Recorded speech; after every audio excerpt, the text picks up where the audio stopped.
만나서 반갑습니다. 오랜만에 오후 예배 때 이렇게 또 성도님들을 또 뵙고 인사드릴 수 있어서 너무나도 좋고요. 간혹 교회에서 지나다니다 보면 권사님, 집사님들이 저한테 물으세요. 교회 나오시냐고. 어디 계시냐고.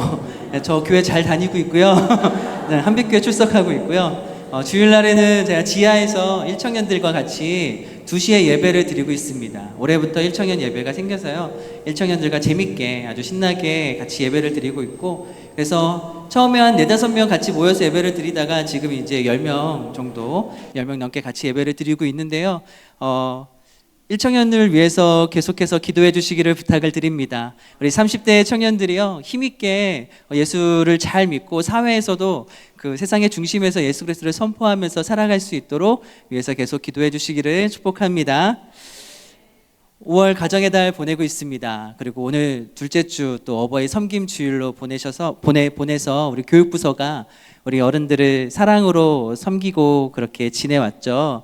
그리고 또 온 세대, 온 가정 예배로 우리가 2부 예배 때도 같이 예배를 드렸습니다.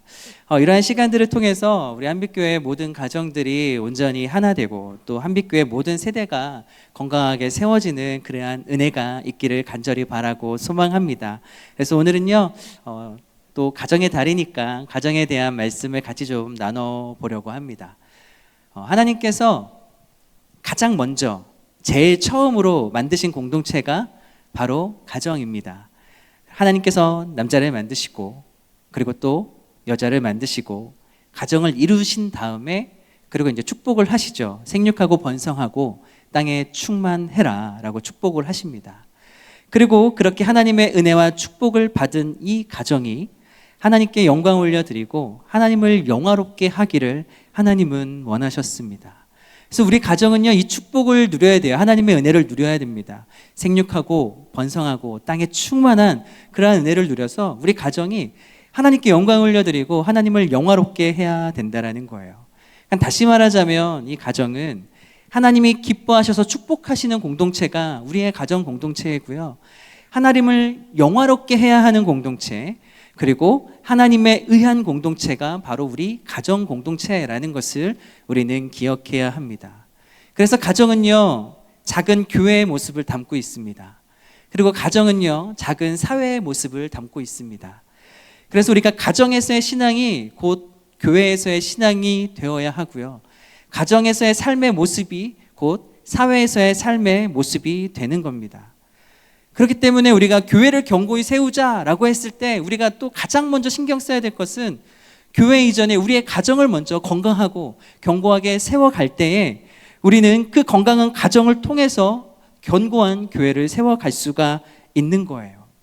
우리 가정이 건강해서 우리가 가정 안에서 하나님을 경외하고 하나님의 뜻에 순종하고 그리고 하나님을 영화롭게 할 때에 이 가정을 통해 교회가 견고하게 세워지는 거고요.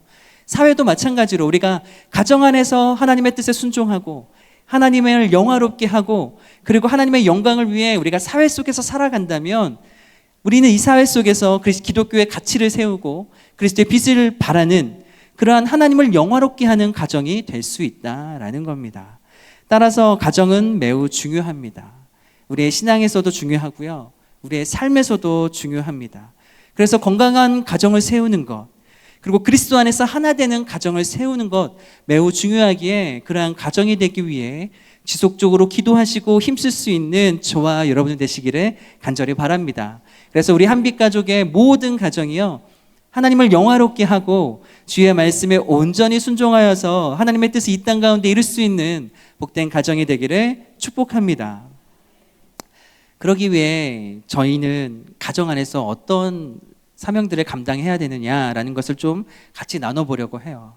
가장 먼저 우리는요, 서로를 돌봐야 해요. 그러니까 우리의 가정이요, 서로를 돌보는 가정이 되어야 된다는 거죠. 하나님이 아담을 창조하신 다음에 아담을 위해서 하와를 허락하십니다. 그런데 그 이유를 이렇게 얘기하세요. 아담이 혼자인 게 좋지 않다. 혼자인 게 좋지 않아서 이 아담을 위해 하와를 허락하신 거예요. 창세기 2장 18절에 이렇게 말씀을 합니다. 여호와 하나님이 이르시되 사람이 혼자 사는 것이 좋지 아니하니 내가 그를 위하여 돕는 배필을 지으리라 하시니라. 그러니까 그러니까 하나님이 아담을 볼 때 혼자 있는 것이 좋지 않기에 하나님께서 하와를 주셨는데 그 하와의 역할은 바로 돕는 배필이었습니다. 그러니까 누군가를 돕는다라는 것은요, 도움을 주는 사람이 좀 더 어느 정도의 여유도 있고 힘도 있고 능력도 있을 때 도움을 주는 거거든요. 그러니까 우리가 공동체를 이룰 때 하나님이 우리에게 돕는 배필을 허락하시고 또 우리 보고 돕는 배필이 되라고 말씀을 하신 거예요. 따라서 옆에 있는 우리 가족 구성원들을 살피고 돌보고 나의 힘과 나의 지혜와 그리고 나의 신앙과 나의 경험을 통하여서 서로를 돌보고 도우면서 하나 되기를 원하시는 게 하나님의 마음이다라는 거예요. 혼자만을 위한 삶이 아니라 서로를 돕고 도와줘라 라는 게 하나님의 마음이다라는 거죠. 오늘날 가정이 깨어지는 이유와 문제가 무엇일까를 살펴보면 큰 이유 중에 하나가 바로 사람이 가정을 이루고 있지만 개인주의의 그러한 마음으로 살아가기 때문에 그렇지 않은가 생각해 보게 됩니다. 분명히 가정을 허락하셨는데 돕는 배필로 우리를 세우시고 그러한 사명도 주셨는데 도우려고 하는 게 아니라 나만을 위해 살아가려고 하다 보니까 자꾸만 나 혼자인 것처럼 살아가려고 하다 보니까 가정이 깨어지고 있다라는 거죠. 사회 역시 계속 개인주의적 분위기가 치닫게 되면서요, 그 영향이 결혼과 출산에까지 이어지게 되는 것 같습니다. 오늘도 일부 예배 때 CBS에서 와서 이제 출산을 독려하는 그런 캠페인을 하고 가셨는데요. 왜 우리나라가 이렇게 출산이 되지 않은가 이유를 찾아보면요, 1번부터 쭉 나오는데 다 그 이유는요, 나 때문이에요. 내가 좀 더 넉넉하게 살기를 원하는데. 젊은 세대가 결혼하지 않는 이유도, 아이를 낳지 않는 이유도요, 내가 좀 더 넉넉하게 지내야 되고 내가 좀 더 많은 것을 누려야 되고 그리고 내가 내 자녀를 그렇게 해주지 못할 것 같다라는 생각 때문에 결혼도 하지 않고 자녀를 갖지 않는다라고 합니다. 우리가요, 돌볼 수 있는 그리스도의 마음을 품는다면 우리의 가정을 좀 더 건강하게 세워갈 수 있지 않을까요? 우리가 하나님의 일하심을 기대하면서 한 아름다운 주의 가정을 이루고 하나님이 허락하신 자녀를 우리가 선물로 얻는다면 하나님이 그 가정을 건강하게 세워갈 수 있는 힘과 능력과 지혜도 주실 줄 믿습니다. 세상에 많은 사람들은 혼자 잘 되기 위해, 잘 살기 위해, 넉넉함을 누리기 위해 결혼도 하지 않고 자녀를 갖지 않지만, 그렇다고 혼자 산다고 진짜 그 사람들을 보면 잘 사는 모습을 우리가 보게 되나요? 그렇지 않은 것 같아요. 그러면 좀 더 잘 살아야 하는데 그렇지 않다라는 거죠. 하나님이 우리에게 부부를 허락하신 이유, 하나님이 우리에게 부모와 자녀를 허락하신 이유, 자녀 공동체를 허락하신 이유는 우리가 혼자 살아갈 수 없기 때문입니다. 가정을 허락하시고 교회 공동체를 허락하신 이유는 우리는 결코 혼자서는 살아갈 수 없기 때문이다라는 거예요. 혼자서는 힘들고 어려운 일을 겪을 때 쉽게 쓰러지지만 누군가가 나를 위해 지지하고 나를 위해 기도해주고 힘들 때 내 손을 잡아주고 나를 붙들어 준다면 우리는 그 어려움에서도 넘어지지 않고 견디면서 계속해서 전진하며 나아갈 수 있는 거죠. 가족 구성원이 있지만 또 가족 구성원 안에서도 우리가 그 가족 구성원이 혼자 있는 것처럼 내버려 둬서도 안 됩니다. 그 사람이 어떻게 있는지 우리가 살피고 돌보면서 혼자인 것처럼 살아가지 않도록, 그리고 내가 마치 가족이 있지만 혼자인 것처럼 여기지 않도록 우리가 서로를 아끼고 돌보면서 그렇게 살아가야 된다라는 거죠. 그럴 때 우리는 어려운 사회 속에서도 잘 버티고 이기고 그리고 더욱더 가정 안에서 끈끈하게 하나 되어서 하나님의 귀한 맡기신 사명들을 잘 감당할 수 있게 될 것입니다. 밖에서 힘들고 어려운 일을 겪고 딱 집에 들어왔어요. 여러분 어떻게 하기를 원하십니까?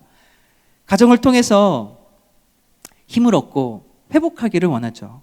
지치고 들어왔는데 가족을 보면 와, 그래, 나에겐 가족이 있었지 라고 힘을 얻는, 그리고 가족과 따뜻한 대화를 하면서 내 마음에 그 사회 속에서 받은 상처들이 아물고 또 회복이 되는 그러한 회복과 힘을 얻는 그 공간이, 그 공동체가 가정 공동체가 되어야 되는 거예요. 무거웠던 마음들이 풀어지고 내가 위로를 얻고 힘을 얻고 또 어떤 문제를 놓고 같이 기도하면서 그 문제와 고난을 함께 믿음으로 이겨낼 수 있는 공동체, 그렇게 영적인 연합을 이루는 공동체가 저와 여러분들의 가정이 되기를 간절히 바라고 축복합니다. 이러한 가정을 위해 우리는요, 가정 안에서 어떠한 모습을 좀 갖춰야 되냐면 우리 안에 하나님의 성품을 품어야 합니다. 시편 145편에 보면 하나님을 찬양하고 있는데 그 안에 하나님의 성품을 찬양하는 그러한 구절이 나옵니다. 145편 8절인데요. 우리 같이 한번 읽어볼까요? 시작.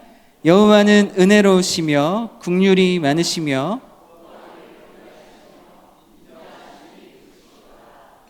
아멘. 하나님의 성품이 은혜로우시고 긍휼이 많으시고 노하기를 더디하시고 인자하신 하나님, 그 하나님의 성품이 우리 가운데 있기를 축복합니다. 그래서 가정 구성원들을 만날 때에도 이 하나님의 성품으로 다가가야 되는 거죠. 밖에서 치열하게 살고 사람들의 눈치를 보면서 그렇게 살아왔습니다. 그래서 때로는 나와 맞지 않아도 사회에서는 그렇잖아요. 참잖아요. 견디잖아요. 그리고 이해하고 수용하려고 노력하잖아요. 거기에 굉장히 우리의 많은 에너지를 쓰고, 그리고 이제 가정에 탁 들어오면 어떻게 되죠? 무장해제가 되는 거예요. 밖에서 열심히 막 살다가, 그리고 심지어 눈치도 보다가, 다른 사람의 비유도 맞춰주다가, 그리고 다른 사람을 위해서 그렇게 희생하고 헌신하고, 그리고 남을 위해 이해하고 수용하고 살아가다가 집에 딱 들어오면요, 무장해제가 될 때가 있어요. 저도 많이 그랬던 것 같아요. 그러면 우리가 어떻게 되죠? 말과 행동이요, 굉장히 편해집니다.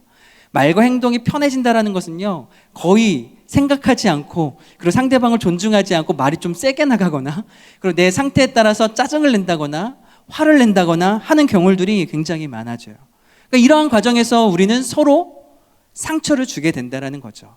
굉장히 소중한 가족인데, 서로 하나 되어야 되고 가장 가까운 사람인데요, 그것을 편하게 생각하려고 하다 보니까 오히려 더 많은 상처를 주고, 밖에서 내가 대하는 사람보다 더 가벼이 대하고, 그리고 더 막대하는 우리의 모습들을 보게 된다는 거죠. 하지만 가정 공동체는요, 사회보다 쉽게 생각해야 될 그런 공동체가 아닙니다.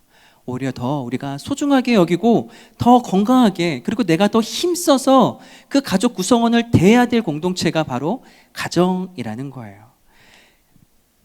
사회에서 그리스도의 빛을 발하는 삶을 우리가 살아가야 된다고 생각하는 것처럼, 우리가 가정 안에서도 그리스도인의 모습으로, 하나님의 성품을 담은 모습으로 그렇게 우리 옆에 있는 사람에게 대해야 되는 거죠. 그것이 바로 하나님을 영화롭게 하는 가정의 모습이라 할 수 있습니다. 이게 제가 계속적으로 노력하고 있는 부분 중에 하나입니다. 제가 29에 결혼을 해서 가정을 이뤘거든요. 굉장히 젊은 나이에 아무것도 모를 때, 철없을 때 결혼을 했어요. 그리고 심지어 저희 아이가 이제 결혼하자마자 저희에게 찾아와서요, 저는 이제 아빠가 될 준비도 잘 하지 못한 채 저의 첫째 아이를 만나게 됐습니다. 그런데 그러면서 이제 풀타임 사역을 시작하게 되었는데요. 그러다 보니까 굉장히 교회 사역에 집중을 하게 되고, 교회 사역이 저에게는 최우선이 되어 버렸습니다. 그러니까 다시 말하자면 교회에는 힘썼지만 가정에 쓸 에너지가 저에겐 없었던 거예요. 굉장히 뒷전으로 밀려갔어요. 유은이가 태어나서 돌이 될 때까지 유은이를 몇 번 안아준 기억이 저에겐 거의 없어요. 그리고 나서 1년이 지난 다음에 저는 부산으로 내려갔거든요. 부산에서 이제 30살에 내려가게 됐는데, 그때 제 아내의 나이가 27이었습니다. 굉장히 어린 나이였죠. 부모도 없고 처음으로 떨어져서 저희 3명이서만 낯선 그 외국 같은, 그리고 굉장히 말을 세게, 저기 부산 분들이 계셔서 제가 더 이상 말을 못 하겠는데, 아무튼 그렇게 험난하고 무서운 동네에 저희 셋이 뚝 떨어져가지고 얼마나 이렇게 힘들었는지 몰라요. 그런데 저는 교회가 있었으니까 괜찮았는데요. 그러니까 제 아내는 그 갓 돌이 된 유은이를 데리고 혼자 방 안에 있었던 거예요. 어디를 가야 될지도 모르고, 나가면 다 무서운 사람들 뿐이고, 차도 없고 버스는 어떻게 타야 될지 모르고 집에만 혼자 홀로 있었어요. 그런데도 저는요, 그것을요 몰랐어요. 그리고 그냥 목회자 가정이니까 그것이 당연하지라고 생각을 했어요.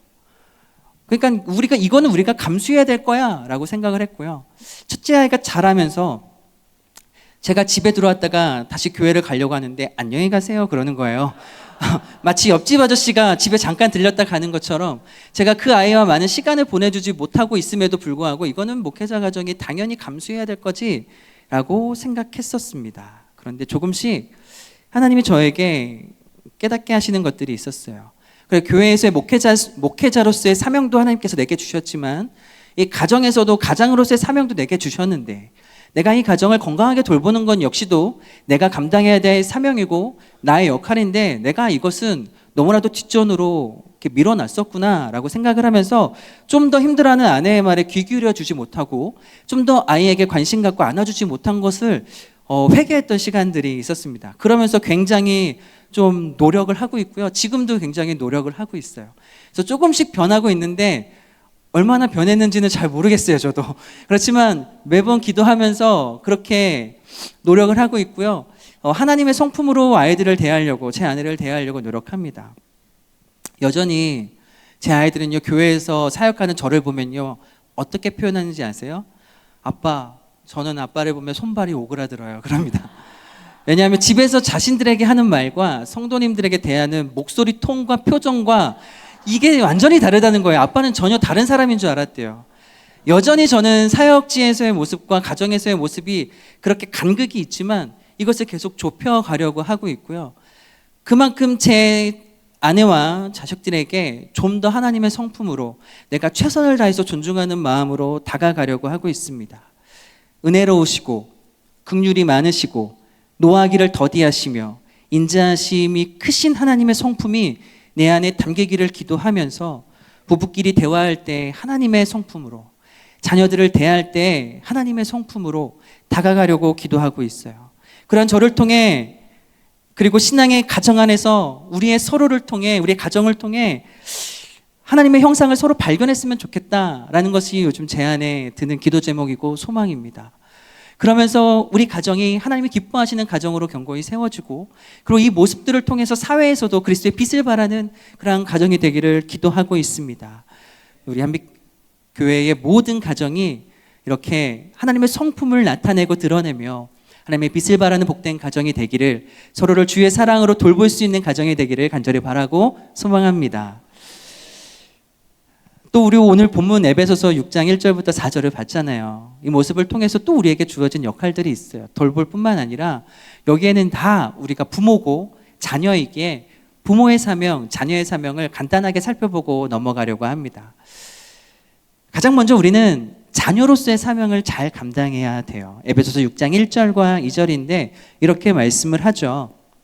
같이 한번 읽어볼까요? 시작. 자녀들아, 주 안에서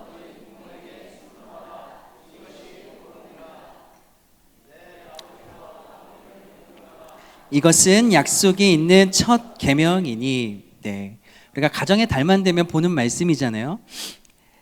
자녀들아 라고 하면서 자녀로서의 의무에 대해서 말씀을 합니다. 부모에게 순종하래요. 이것이 옳대요. 그러니까 우리는 부모에게 순종해야 합니다. 부모의 불순종하는 것은 그러면 옳지 않다라는 거예요. 성경에서는 정확하게 우리에게 말씀하고 있죠. 부모에게 순종해라. 어릴 때는 저도 많이 그랬던 것 같아요. 내가 하고 싶은 게 많은데 부모님이 통제하는 게 너무 많아서 그래서 불순종했던 일들이 굉장히 많았던 것 같아요. 근데 또 철이 들고 머리가 커지면 부모님이 말하는 것이 아닌 것 같고 내 판단이 맞다라고 생각해서 부모님의 말씀에 불순종했던 일들도 생각이 납니다. 그런데 성경에서 분명히 얘기해요. 부모에게 순종하라라고 하는 겁니다. 그리고 그 순종은 주 안에서 하라고 말씀하고 있어요. 때로는 이해가 되지 않는다 하더라도, 마음이 내키지 않는다 하더라도요, 주님이 우리를 사랑하셔서 구원하셨기에 내가 주님의 어떤 말씀에도 순종하는 것처럼 우리가 주 안에서 나를 사랑하시는 그 부모님을 발견하고 주의 말씀에 온전히 순종해야 된다라는 거고요. 더 나아가서 그 부모님의 말씀이 주의 뜻을 벗어나지 않는다라고 한다면 우리는 그 말씀을 기쁘게 기꺼이 순종할 수 있어야 되는 거죠. 그리고 더 나아가서 우리에게 권면하는 것은 부모를 공경하라입니다. 그러니까 공경하다라는 것은 마음을 다해 섬기라는 그런 의미를 담고 있죠. 그러니까 우리가 형식적으로가 아니라 마음을 다하여서 부모님을 진심으로 사랑하고 섬기고 공경하기를 성경은 우리에게 권면하고 있습니다. 그러면 오늘 본문 3절처럼 하나님이 이렇게 약속을 해주신대요. 3절 말씀입니다. 같이 읽겠습니다. 시작. 이로써 내가 잘되고 땅에서 장수하리라. 아멘. 가정은 하나님의 은혜를 경험해야 되는 곳이에요. 그러니까 하나님을 영화롭게 하고 주의 뜻을 순종하면서 하나님의 은혜를 풍성히 경험해야 되는데, 오늘 하나님이 이 자녀들에게 주신 축복, 은혜를 약속하시죠. 내가 잘되고 땅에서 장수하리라 라고 축복을 약속하세요. 근데 이 약속을 주시면서 어떻게 하라고 얘기하시냐면 부모에게 순종하고 부모에게 공경하라 라고 말씀을 하십니다. 제가 커가면서 부모에게 순종하지 못하는 이유, 부모에게 효도하지 못하는 이유가 뭘까 생각해 봤어요.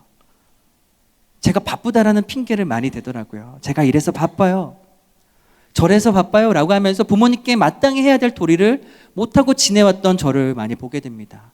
세상에 살아가는 사람들도 많이 그런 얘기를 해요. 내가 잘 되고 내가 성공하고 내가 무언가를 이루기 위해서 지금 굉장히 바빠서 부모에게 효도하지 못합니다 라고 이야기를 합니다. 그런데 성경에서 말하기를요, 세상에서 잘 되고 네가 이 땅에서 장수하려면 부모에게 순종하고 부모에게 공경하고 효를 다하면 네가 이 땅에서 잘 될 거야 라고 말씀하고 계시다라는 거예요. 그러니까 지금의 우리의 모습을 보면 말씀을 완전히 역행하고 있어요. 그러니까 우리에게 이런 지혜가 있기를 소망합니다. 이 땅에서 잘 되기를 원하십니까? 내가 무엇을 하려고 노력하기에 앞서서 하나님께서 우리에게 허락하신 부모에게 순종하고 공경하고 효를 다할 때 하나님이 우리를 이 땅에서 잘 되게 하실 줄 믿습니다. 그러한 지혜가 저와 여러분들에게 있기를 간절히 바랍니다. 또 하나, 우리는 부모로서의 사명도 잘 감당해야 되죠. 부모의 사명, 역할이라고 한다면요, 자녀를 잘 돌보고 자녀를 잘 가르치는 것, 건강하고 바르게 양육하는 것, 그것이 이제 부모의 사명이고 역할이라 할 수 있습니다. 근데 그럴 때 오늘 본문에서는 성숙한 그리스도인으로 가정에서 부모의 역할, 부모의 사명을 감당할 때 주의해야 될 것이 있는데 이렇게 해라 라고 말씀을 하고 계세요. 4절 말씀입니다. 같이 읽겠습니다. 시작. 또 아비들아, 너희 자녀를 노엽게 하지 말고 오직 주의 교훈과 훈계로 양육하라. 아멘. 자녀들이 언제 화가 날까요? 자녀들은 그냥 매번 화가 나죠.